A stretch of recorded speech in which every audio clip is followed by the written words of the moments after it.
Alright, so Dodge Challenger, the boat, everybody knows it. Good in a straight line, not much else. Try to take it to a canyon. Canyons don't have any water, so you just end up beaching it. When you first push in the clutch, that's the moment. That's when you really notice it. Just how different it feels. I just randomly had this idea of what if I tried to make a Dodge Challenger, maybe Hellcat, something like that, and then make it handle well. We'll be trying to do that. We'll sort by only coupes. Now I have the year at 2020. I can't go much further than that, but you know, this will give us the best power and like bang for our buck in that department. Oddly enough, you look through all of the bodies in like the mid, early, late 2000s, and even the 2010s, because the highest model is 2011, and this is the Honda S660, and the base game ones are 09. So you gotta scroll down a little bit to 1985, where you see this body, and if you look at the model name, it's 2000s Pony. So I'm pretty sure this is close to be what we're gonna be basing off of. Now it does look pretty similar to the Challenger, especially the early 2000s one. So I think we're just gonna have to deal with it, maybe edit some of the body molds and stuff. So panel material, you know, we'll go for a lightweight version. We'll go for partial aluminum. Obviously monocoque, steel chassis. So obviously this thing's still gonna be rear-wheel drive, so it'll be longitudinal. Double wishbone in the front, multi-link in the rear. So I'm not gonna go exactly for the Dodge Challenger replica. I've said multiple times already a Dodge Charger, but I've cut them out. So we'll call it the Devil Kitty TT7, which is twin turbo 7 liter. Actually, what's the size of the Hellcat engine? Okay, it's a 6.2, but I'm going for 7 liter. Anyways, we're getting size issues for front wheel drive, but we can just ignore that because it's gonna be rear wheel drive. So we'll do a V90 8-cylinder cast iron. So since it's American muscle, it's gonna be a 2-valve push rod. I see no problem with that. Aluminum head, no VVL. Bruh. As I say that, I almost completely forget to change the size of the engine. Oh, perfect. 6,999 cubic centimeters. It always has to be a slight bit smaller, so you can round up. So we'll do forged steel, heavy duty forged con rods. You know, let's go all across the board forged. I'm gonna leave all of this stuff for now, and I'm gonna come back to it later. So we're gonna do a twin turbo ball bearing race, and I'm gonna expect this thing, I'm gonna set it to 1100 horsepower or something. What's this? Engine bay is very full. Don't care. Max boost, we'll put that up to like, I think 32.1 is good. Fuel system, direct injection per cylinder, race, ultimate. I think an RPM limit of maybe 6,400 RPMs is good. This thing is not gonna rev high because it's a American V8. All they do is down low torque. Dual exhaust, high flow 3-way, none, and straight through. So we have a little bit of knocking on our hands. The con rods don't like it, so we'll do 6.2. I'll lower the compression. Okay, a low compression or relatively low compression V8. I think I hit the jackpot. I think 1,011.6 horsepower is good enough, and 902 pound-feet of torque is also pretty good. Especially saying that the Demon makes 808 horsepower and 717 pound-feet of torque. Yeah, I can't change the headers because it's turbocharged, obviously, so they kind of look a little bit goofy, but that's fine. All right, so I painted the block black, valve covers black, the intake manifold is carbon fiber. Let's see how this thing sounds.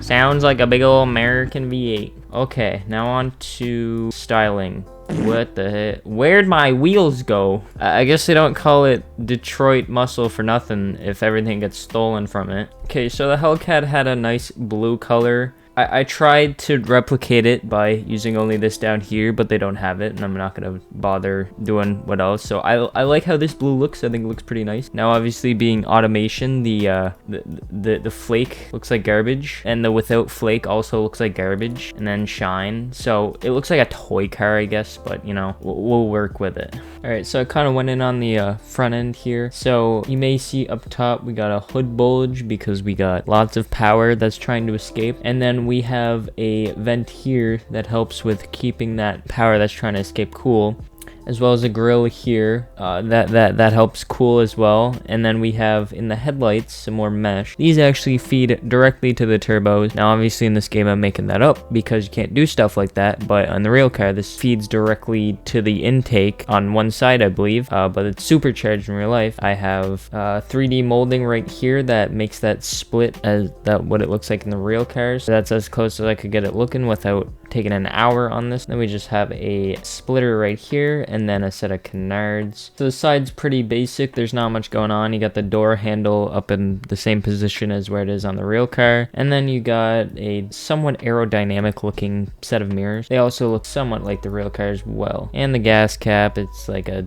racing gas cap as well. It looks all right. It's not too bad. Now the badge I'm going for is a bald eagle because it's American muscle, and you gotta make sure it's known that it's American muscle. We're gonna go, the model name is gonna be called the Opponent, and then the trim's gonna be the Night Eagle. All right, so finally just got done with the back. Now you can see, oh, big huge wing. I tried to make it similar to the Viper ECR wing. Now with the tail lights I wanted to put the outsides to translucent, but you're like, huh, that looks a little bit better if you had scaled it up maybe. I tried that until I looked from the side, and you see that's a bit of an issue. Yeah, just like that, so it's not floating. We got a huge splitter here. I could have went a lot more aggressive, but I was like, that looks fine. I don't know what to do to fix that. It'll be fine. You shouldn't see it most of the time anyways. Some black wheels on it. Those look pretty nice now. So adjusted the front splitter so it's about even with the length of the front bumper.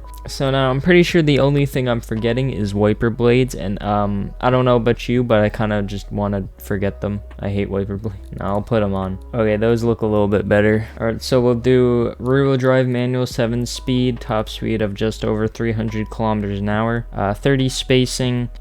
The fact that there's no wheel spin, I'm pretty sure is completely incorrect. This thing is gonna be a wheel spin monster. So we'll do max in the rear, 265s in the front. That should be enough tread to be able to grip up, and that should be enough tread to put down probably 1,000 horsepower. So we won't be cheap. We'll do carbon ceramic 6 pistons all around. The fronts will be 11, 12, and 13. No, probably just 12 inches. The rears will be 9 inches, 10 inches. We'll up the race pad type. That looks under tray, downforce, active aero, no. Do downforce on a lot of that. A little bit of cooling airflow, a little bit of brake airflow. Do a sport interior, premium heads-up display, electric variable, ESC plus launch control, advanced 20s suspension, active sport, semi-active. Okay, this thing actually off the bat does not seem too bad.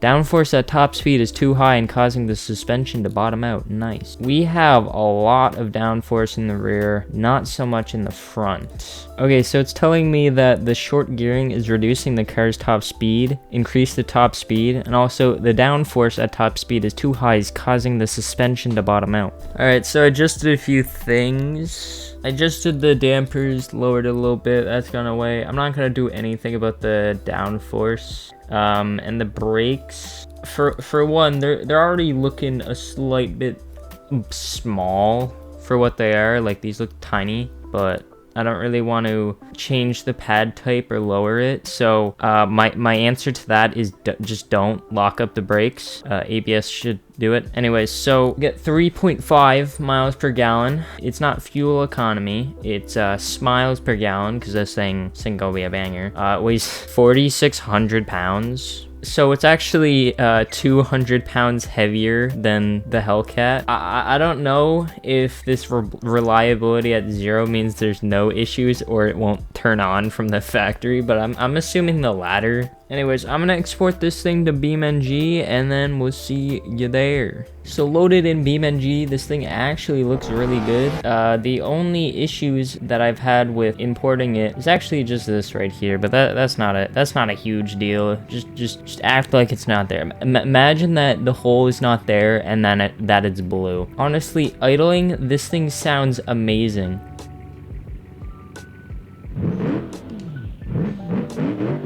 Thing sounds pretty good, not gonna lie. Oh, you're kidding me. Damn traction control. Let me turn that off.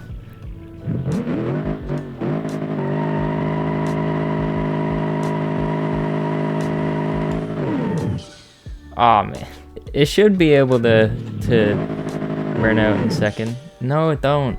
Now, I'm pretty sure a basic average normal car on this track does a 220. Probably removed all of my attempts, but I'm pretty sure 220 is an average car and about 2 minutes is a good one, a good attempt.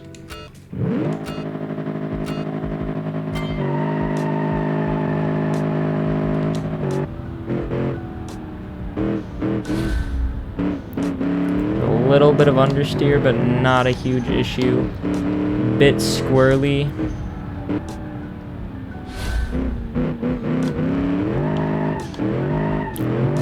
Bit squirrely.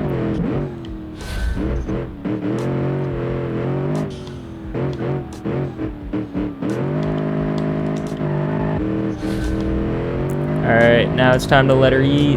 This thing is fast. Wow, okay.